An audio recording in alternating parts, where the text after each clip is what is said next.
Hello, my brothers and sisters on the Dragon's Path. My name is Tim Hey, and I believe in dragons. Welcome again in the Belgian forests, where I am home, where my dragon is home. That I've seen my dragon so many times walking around as a shadow through the forest, as I call home. It's not that I was born in this forest. I moved away from the city to go and move into the forest. I know not everyone has this privilege, but um, I I do a lot of effort actually to come to my trees and still be able to live.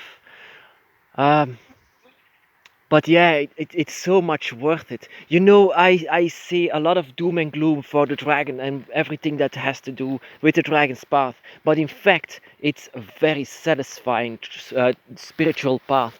And why is it so satisfying? Because you become one with the most powerful and most fitting spirit of them all for you. That is because the dragon is responsible for your birth. I mean, not the dragon guardian, but the dragon gods are responsible for your birth, allowing you to be reborn out of a spirit that was actually deceased a long time ago. I mean, and maybe not even in this spiritual realm. It could be even in another spiritual realm. Um, you know that what the trees take care of is that they connect with each other with lightning light energies. Can you imagine these trees, these both trees here? Can you imagine them connecting each other with lightning, with some kind of a lightning energy? That is what they do. And this takes care that there is a lot of energy in forests, a spiritual energy, because spiritual energy, they fuel themselves with the energy that they connect with. That is how powerful trees are. They don't only serve us as oxygen purity, purifying oxygen, but also this energy that they have. It's so powerful. Every tree has it. That is why I like to touch a tree, because every time when I touch a tree, I feel a soul inside of it, and this soul is so powerful and connected with the earth, and so connected with Tiamat, which is responsible for my birth. And I didn't know that back then, but I just came to find out after rituals, after talking to the dragon, after experiencing so much. I never would have said something like that. I would found it disrespectful to say that I was born in the hands of the dragon goddess. But yeah, I just cannot find another way. It has gone this way. I just uh, put the puzzle pieces together, and that is what I've seen that you are actually born because they approve it. And the path of this, and whenever you discover things like that, every time you will become closer to the dragon realm, and that is their place where they still are. When the dragon was gone, they have been one with the dragon and been one with nature. I mean, one with the dragon god, so it means one with nature. That is where they are now. And in order to find them, you have to find something in the middle of it, where you are and where the dragons are and where your dragon god or goddess is. And then you have to find something in the middle. We call this the dragon eye, and that makes this the dragon connection. And so this is even a sign of it, of course. And so once you find each other, and that is for all of you, not only you, but your dragons as well. Once you find each other, once you find your dimension, once you find their dimension, and once you find all of them together again, who your dragon gods or guardians are, once you finally are together again, and that is a very satisfying moment. That is what makes you whole as a person, but also as a spirit. And then you will find your way home, like I found my way home here. Here is where my dragon is home. All of my dragons are home. In the forests where the spirits are more powerful. Most of the time they will house in your own home. If you live in the city, your home is of course a very open gate for the dragon. Don't get me wrong, it's not because you don't live in a forest like this that you won't open gates. Of course you will open gates. Of course you will lead access to the dragon. Of course you can still astral project to find the dragon's realms. It's just an easier way for me. That is all. That is the only reason why I have chosen to come to this place, so I can find them, yeah, much more easily in my experiences. But you, for example, can find them much more easily in your own home or maybe in your garden. It doesn't have to be difficult to move away to some faraway place where there still are trees or seas or rivers or things like that. Of course, it's very interesting if you can do this. But yeah, like I said, it's my church. This is my place of worship, and this is also where I love to be for many hours to do rituals and witchcraft.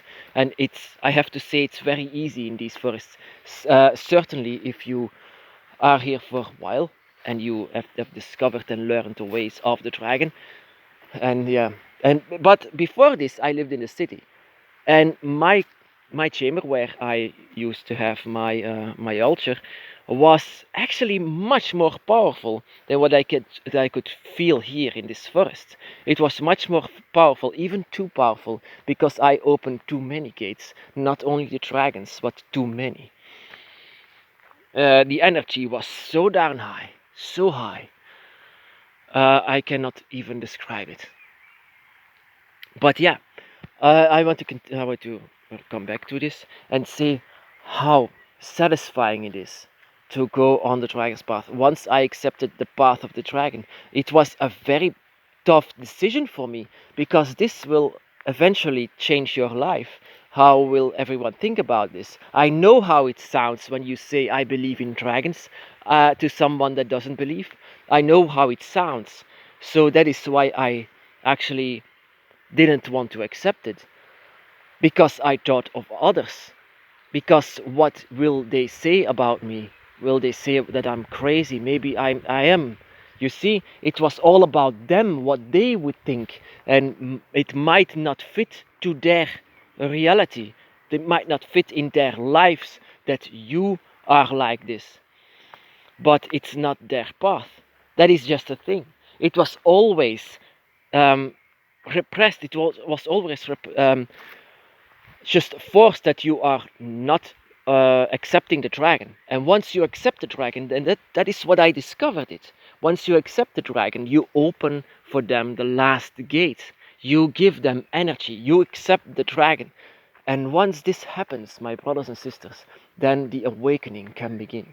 Some people have it just in one moment, directly, in one day, you will immediately change. Or other dragons, and that is like my first brother that I ever met. It was like a slow process, a slow change. That um, your dragon can be very careful, or your dragon will say, "I'm here, I'm here." You can feel me. You see, it depends on who your dragon is. But I am with the one that said, I'm here, and now I won't let you go again. And I understand this very much. And it was a very difficult, but also very satisfying beginning. Once I accepted the dragon, and yeah, like I said, 7 years is a long time to be alone with something like this. But yeah, it's your path. That is what I said to myself when I accepted the dragon's path. Is my path, no one else's, and I am going to walk on it, no matter what they say. I will walk on this path because this is me. This is who I am, and other people have their own path, and this is mine. And that is the reason why I accepted my path. I didn't care anymore, and that is also the reason why you are able to keep quiet for so long. And then after 7 years, then you raise your fist in the hand, and that is then you can say to the people, this is the most satisfying spiritual path that anyone can accept or anyone can have. And then you were so proud of it that you accepted it back in the day. That you have indeed a gift, that you have indeed a dragon by your side, that you have a dragon's eye. When I look at it, when I look back at it, It was actually not a decision. It was something that was calling out inside of me. Just accept it. Let the dragon touch you. And once the dragon touches you, there is no going back. It's so satisfying. It's like I cannot even say how to describe it. It's too difficult to describe it. I don't think that a human tongue can ever describe what I felt back then. It's like it's because a piece of the human was changing more in the direction of the dragon spirit. I don't know how to describe it differently. A changement. It will change it all. And how satisfying it is. It's not how satisfying of having money or something like that. It's like a true love that comes into your life yeah, that you can sing a lot of love songs for, like a love spell that cannot be retreated, a love spell so strong that you would die for it. And that is what a lot of people on the dragon's path could do. Once the dragon would come back or they are in danger, that they would die defending them. And that is what this path makes so satisfying. If you could die for someone or a spirit or a dragon in this case, then this is a very satisfying path for you. I always said before my path, I will never die for anyone. My life is too important. But for later on, when I had my awakening, there is only one that I could die for, and that is the dragon. And I would do everything to defend them. And that is what makes this path so satisfying. My brothers and sisters, be blessed.